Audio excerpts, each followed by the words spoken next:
Good morning, everyone. Greetings from Calgary. I'm really sorry that I can't be with you all participating in person, but I'm happy that I can at least contribute.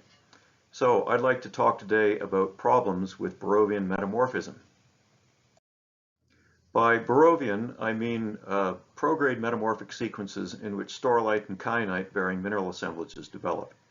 And these contrast with lower pressure Buchan type assemblages characterized by andalusite. This is a phase diagram for an average P-lite composition in the 10-component MnNCKF-T system. The average composition is shown by the red dot in the upper left in the AFM diagram. It's very close to the worldwide average meta-P-lite. The phase diagram was calculated using the Holland-Powell 1998 thermodynamic dataset 5.5 with a set of activity composition models from 2005 to 2007. I'll explore how variation in chemical system and thermodynamic database affect this phase diagram in a couple of slides. So the question is, where do staurolite plus kyanite bearing mineral assemblages plot in this phase diagram? And the answer is in that little red banana-shaped domain in the upper right corner of the phase diagram. If you're just interested in staurolite-free kyanite bearing mineral assemblages, those plot inside the yellow domain. So every Barrovian staurolite kyanite sequence somehow has to make its way into that little red or yellow domain on the phase diagram. So for this reason, I call this the magic Barrovian box.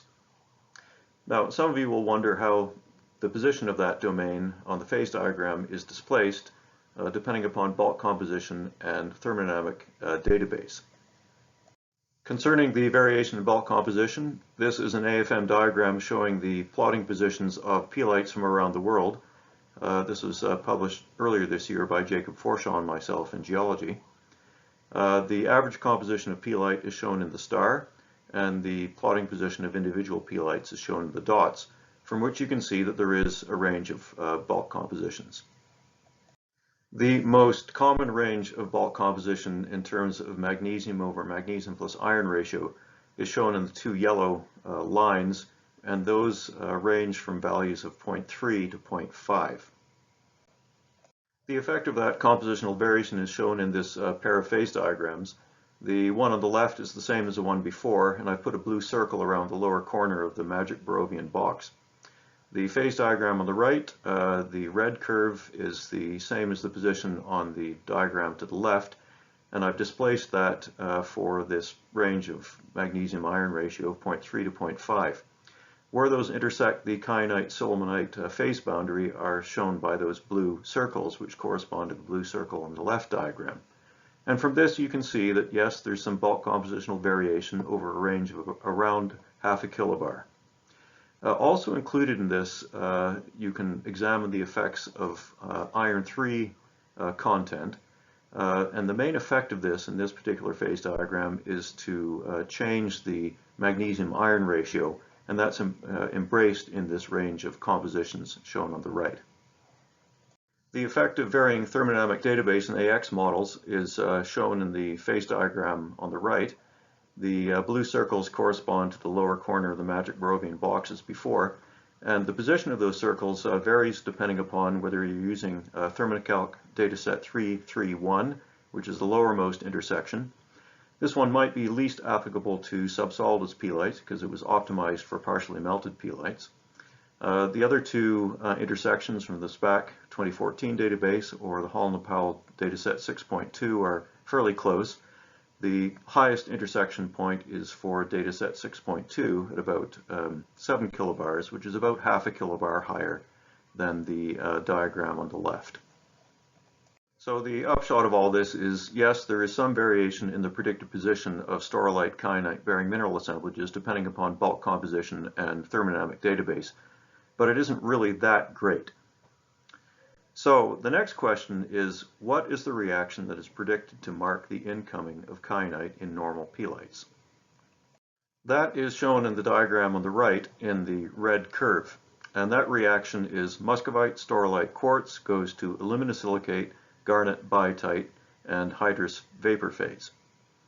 Now this curve, you can see it traverses going from lower to higher pressure, the andalusite field, and then a large interval through the sillimanite field, and finally gets up into the kyanite field.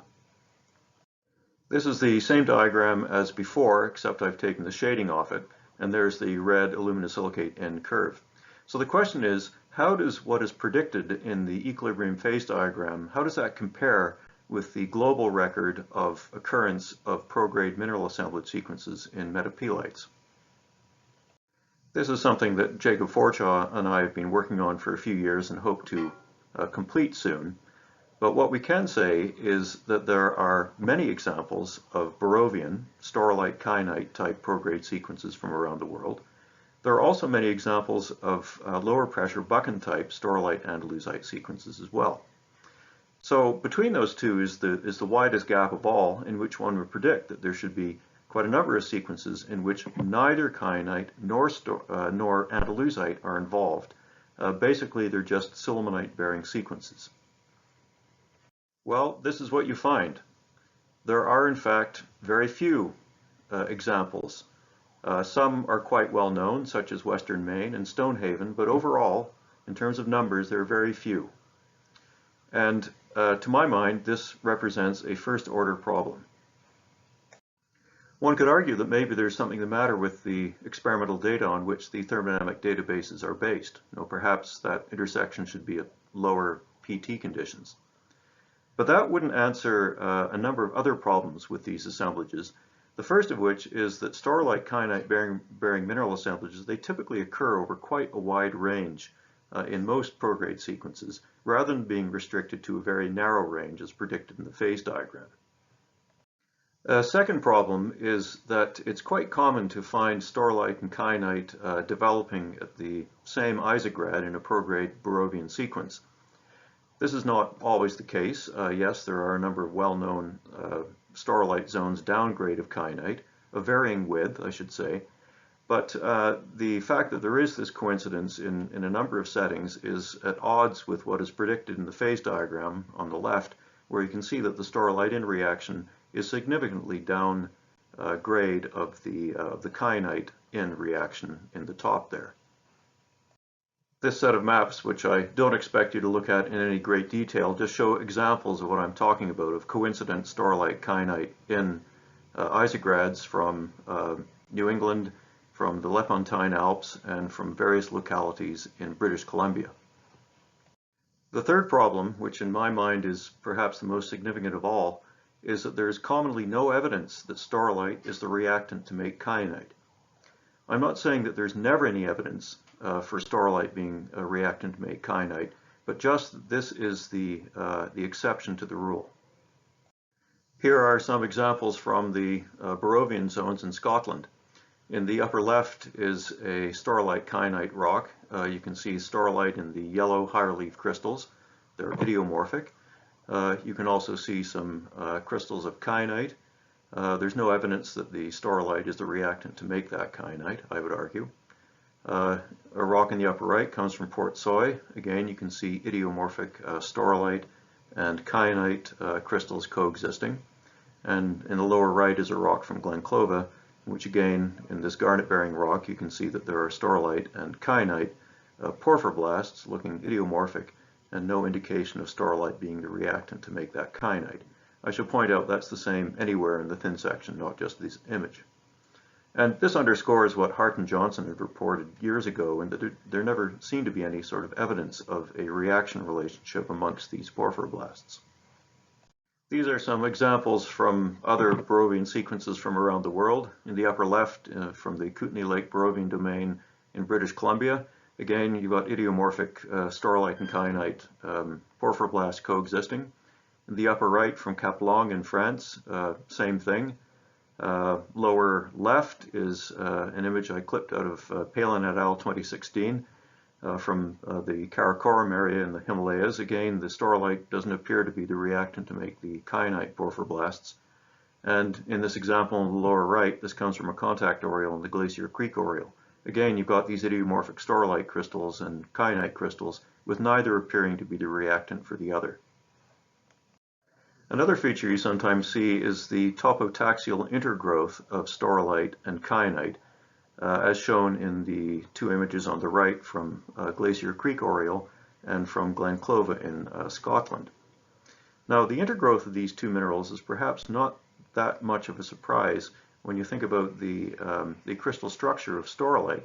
It consists of layers of Al2SiO5 in the kyanite structure interlayered with aluminum hydroxyl iron-bearing layers. So kyanite is kind of built into the staurolite structure.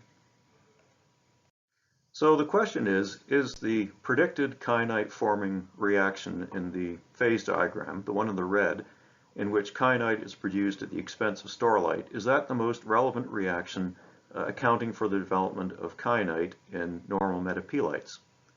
And I would argue, from what I've shown you, that it isn't.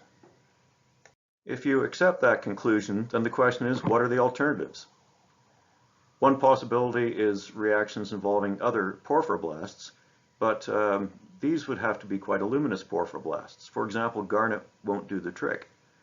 And the other thing about porphyroblasts that are involved in higher grade reactions is they usually leave their mark in textures, either inclusions in minerals or perhaps pseudomorphing type textures. So to my mind, the most likely explanation is that the staurolite and the kyanite grew out of matrix minerals, in particular chlorite and muscovite. If that is the case, where do muscovite plus chlorite consuming reactions occur in this phase diagram? And that's shown in the colored lines. So muscovite and chlorite are consumed to produce at low pressure cordierite, at intermediate pressure an aluminosilicate mineral, which in this case, since it's in the andalusite field, would produce andalusite, and at higher pressure produces staurolite. Now, these occur quite close to one another. These represent the main muscovite chlorite consuming interval. And if you were to plot the metastable extensions of all of these curves, they would also fall in quite a narrow band. What's plotted on the right-hand diagram is the metastable extension of one of these curves, which is the muscovite chlorite to aluminosilicate curve, which is in the blue dashed line. Now that extends from the andalusite field through the sillimanite field and up into the kyanite field. If you look at the separation in PT space between that dashed blue curve and the stable staurolite producing curve in brown, you can see that the separation is only 10 or 15 degrees Celsius, which is not much. That's like the difference between daytime and nighttime in most places. So a little bit of overstepping of the stable staurolite producing reaction would mean that muscovite and chlorite would have an alternative, a thermodynamically valid alternative to make kyanite instead of staurolite. And on top of it, I think there is this kinetic consideration from the fact that the staurolite structure contains kyanite within it. Perhaps there's a kinetic advantage to making just kyanite. There are some quite significant consequences if kyanite is formed by the muscovite chlorite consuming reaction instead of the staurolite consuming reaction in red that's predicted in the equilibrium phase diagram. The diagram on the right shows the magic Barrovian box, the stability range for staurolite and kyanite bearing mineral assemblages according to equilibrium prediction. If kyanite is produced instead by consumption of muscovite and chlorite, then the stability range of kyanite plus staurolite bearing mineral assemblages is displaced considerably down temperature and down pressure in the direction of that black arrow.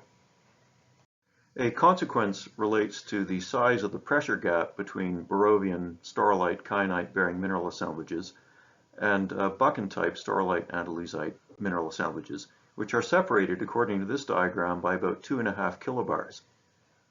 The diagram on the right shows that if kyanite can in fact be produced at lower grade conditions by consumption of muscovite chlorite, that the pressure gap between Barrovian and Buchan type metamorphism is significantly reduced. It could be even less, since this is just one particular calculated phase diagram. And I think this goes some way to accounting for the global record in which there are relatively few sequences that go through that narrow band in between. So to conclude, I feel there are a number of problems in assuming that staurolite kyanite bearing mineral assemblages develop according to equilibrium prediction for normal pelites. In particular, the idea that kyanite first forms from staurolite breakdown. If instead kyanite can develop from lower grade muscovite chloride consuming reactions, this really pushes down the pressure temperature range of possible Barrovian metamorphism, such that it's not really that different than Buchan type metamorphism, which I think fits better with the natural record. And the final point I'd make is I think that this study suggests that entertaining an interplay between equilibrium and kinetic processes is something to be considered. Finally, I would just like to note that much of what I've talked about today is found in this paper that I co-wrote with our current Barrow Award winner, Frank Spear. Thank you for your attention.